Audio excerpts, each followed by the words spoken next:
नमस्कार दोस्तों, उत्तर प्रदेश से इस वक्त की जिस तरीके से बड़ी खबर आ रही है रामपुर की घटना को लेकर के तमाम राजनीतिक दलों में इस समय चहलकदमियां तेज हो चुके हैं। यूपी में जिस तरीके से दलित युवक की हत्या का मामला तूल पकड़ते हुए दिख रहा है। जी हाँ, 17 वर्ष के सोमेश की जिस तरीके से मंगलवार के रात उसकी मृत्यु हो गई, उसको लेकर के राजनीतिक गलियारे में हलचल यूपी की तेज हो चुकी है। यूपी की कानून व्यवस्था पर बड़ा सवाल खड़ा हो रहा है। वहीं इस मामले को लेकर के बीएसपी भी अब खुल करके आ गई है। बीएसपी जिला अध्यक्ष जिस तरीके से रामपुर के घटना के दौरान उस वक्त मौजूदा वक्त पर पहुंचे और पीड़ित परिवार से मिला, उन्होंने पीड़ित परिवार से मिलकर के बहन मायावती के संदेश को उन्होंने बताया, कहा कि बसपा आपकी इस लड़ाई में, पूरी मूवमेंट में आपके साथ रहेगी। न्याय की लड़ाई को लेकर के बसपा का एक बड़ा बयान आता है कि जिस तरीके से दलित युवक की वहां पर हत्या कर दी, उसको लेकर के यूपी की प्रशासन पर भी बड़ा सवाल खड़ा किया। बीएसपी ने कहा कि जिस तरीके से राम राज्य की बात होती है, क्या दलित युवाओं की सुरक्षा को लेकर के क्या कर रही है यूपी सरकार, बड़े सवाल है। वहीं आकाश आनंद की पूरी टीम की तरफ से खबर है, इस मामले को लेकर के लगातार पीड़ित परिवार के संपर्क में बीएसपी बनी हुई है। वहीं आपको बता दें कि पीड़ित परिवार से मिलने चंद्रशेखर रावत सहित अन्य दलों के नेता भी अब धीरे धीरे वहां पर पहुंचना शुरू हो चुके हैं।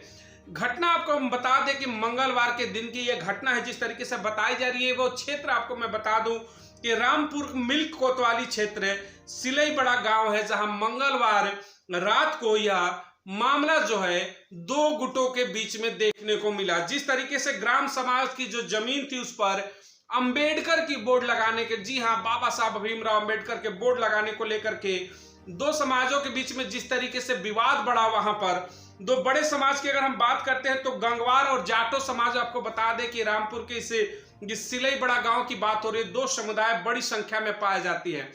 हालांकि ग्राम समाज की जमीन थी, इसको लेकर पहले से विवाद भी वहां पर चल रहे थे लगातार। हालांकि बोर्ड लगाने के बाद यह मामला तूल पकड़ता है और आपसी झड़प शुरू हो जाती है। उस बीच में पुलिस प्रशासन की भी एंट्री होती है उत्तर प्रदेश की, और बीच बचाव करने के लिए वहां पर लाठीचार्ज, ऐसे तमाम चीजें की जाती है। हालांकि पुलिस प्रशासन का कहना है कि पत्थरबाजी हो रही थी, उसको लेकर के उन्हें लाठियां चलानी पड़ी और सुरक्षा में कुछ फायरिंग भी करना पड़ा, जिसमें 17 साल के सोमेश की मृत्यु बताई जा रही है। यह परिवार का वहां पर आरोप लग रहा है। लेकिन जब वहां पर चर्चाएं की गई, वहां के एसपी राजेश द्विवेदी से जब मीडिया ने बात किया, तो राजेश द्विवेदी का बयान है कि जब बालक की मृत्यु जिस तरीके से बताया जा रही है, नाबालिग बालक की 17 साल के सोमेश की मृत्यु हुई, उन्होंने कहा कि पोस्टमार्टम के बाद ही ये चीजें खुल करके आएंगी कि गोली पुलिस की लगी है या फिर किसी अन्य व्यक्ति के द्वारा गोली चलाई गई है। हालांकि परिवार का दावा अलग है, लेकिन प्रशासन कह रही है कि पोस्टमार्टम के बाद सारी चीजें खुल करके सामने आ जाएंगी। वहीं इस घटना को लेकर के अब राजनीति भी शुरू हो चुकी है। जहां चंद्रशेखर रावण के वहां पर मौजूदगी हुई, उसके बाद लगातार तमाम अन्य विपक्ष की पार्टियां भी मौजूद हो गई हैं। हालांकि बीएसपी ने कहा कि न्याय की लड़ाई को लेकर के आखिरी दम तक बसपा लड़ती रहेगी। तस्वीरों में देखिएगा, एक तस्वीर आपको पुरानी मैं साझा कर रहा हूं, स्क्रीन पर आपके आ रहा होगा। इसमें बहन मायावती जब मुख्यमंत्री थी तो उत्तर प्रदेश में गोरखपुर में उन्होंने एक प्रेस कॉन्फ्रेंस में अपनी बात रखा कि देश में, प्रदेश में बहुजनों की, दलितों की सुरक्षा ही सर्वोपरि है। अगर सुरक्षित हम नहीं रख पाते हैं तो ऐसी सत्ता शासन को हम ठोकर मारते हैं। तो सोचिएगा कि सत्ता शासन में जब बहन मायावती थी तो उस समय भी उन्होंने किस तरीके से दलितों की सुरक्षा को लेकर के कड़े कदम उठाने के बयान दिए। उन्होंने कहा कि अगर देश और प्रदेश का दलित और समाज, पिछड़ा समाज अगर सुरक्षित नहीं होता है तो सत्ता को हम ठोकर मारते हैं। और मौजूदा सरकारों के ऊपर देखिए सवाल है, इतनी बड़ी घटना होने के बाद भी अभी सरकार की तरफ से कोई बड़े बयान देखने को नहीं मिलते। हालांकि पुलिस प्रशासन की बात करें, डीएम एसपी की बात करें तो जांच के आदेश दिए जा चुके हैं। लगातार प्रशासन वहां पर गांव में इस समय शांति व्यवस्था बनाए रखने के लिए बंधी हुई है।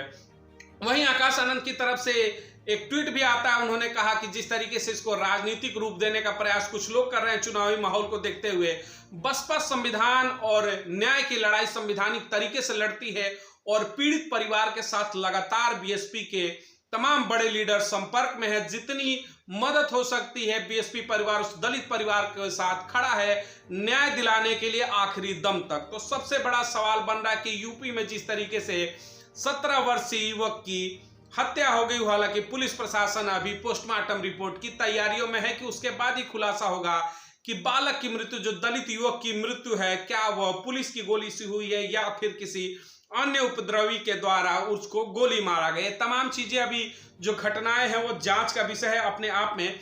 हालांकि रामपुर के नाबालिग दलित युवक की हत्या को लेकर के बीएसपी के संगठन ने भी दमदारी के साथ वहां पर अपनी उपस्थिति दर्ज कराई और पीड़ित परिवार से मिलकर के उनको तमाम आर्थिक सहायता देने की भी बात की। वहीं बात करते हैं पीड़ित परिवार की, तो सरकार की तरफ से 1 करोड़ रुपए की मांग की गई है पीड़ित परिवार के द्वारा आर्थिक मदद की, एक सरकारी नौकरी की, ऐसी तमाम मांगे पीड़ित परिवार की तरफ से की गई। हालांकि जब वहां के तमाम वरिष्ठ अधिकारियों से मीडिया ने वार्ता की तो उन्होंने कहा कि सरकार के द्वारा जितने भी योजनाएं अगर होंगी, जिस तरीके से प्रधानमंत्री ग्रामीण योजनाएं जो है, प्रधानमंत्री आवास योजनाएं, इन तहत उन्होंने कहा कि जो भी सुविधाएं होंगी पीड़ित परिवार को जरूर मुहैया कराई जाएगी और तमाम मुद्दों की जांच करके जो भी पीड़ित परिवार के दोषी हैं उनको जेल भेजने का काम प्रशासन के द्वारा किया जाएगा। हालांकि प्रशासन लगातार वहां पर नजर बनाए हुए है, लेकिन सबसे बड़ी बात यह है कि जिस तरीके से यूपी में लगातार इस तरीके से दलित उत्पीड़न की घटनाएं सामने आती हैं,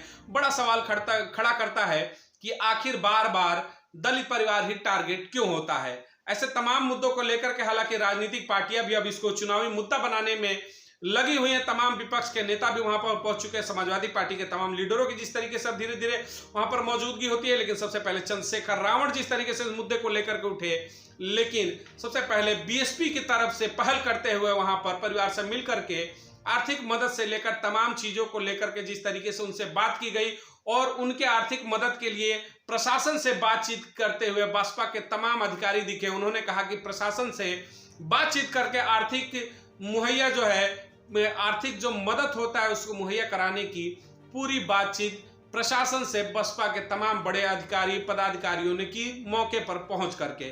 तो यूपी से इस वक्त की बड़ी खबर है, जिस तरीके से दलित युवक की हत्या को लेकर के सरगर्मियां तेज हो चुकी हैं। हालांकि तमाम संगठन अब उनके साथ खड़े नजर आ रहे हैं। वहीं बीएसपी का भी बड़ा ऐलान है कि जब तक न्याय नहीं मिलता पीड़ित परिवार के साथ बने रहेंगे। मिलेंगे अगली तमाम बड़ी खबरों के साथ। बहुत बहुत धन्यवाद।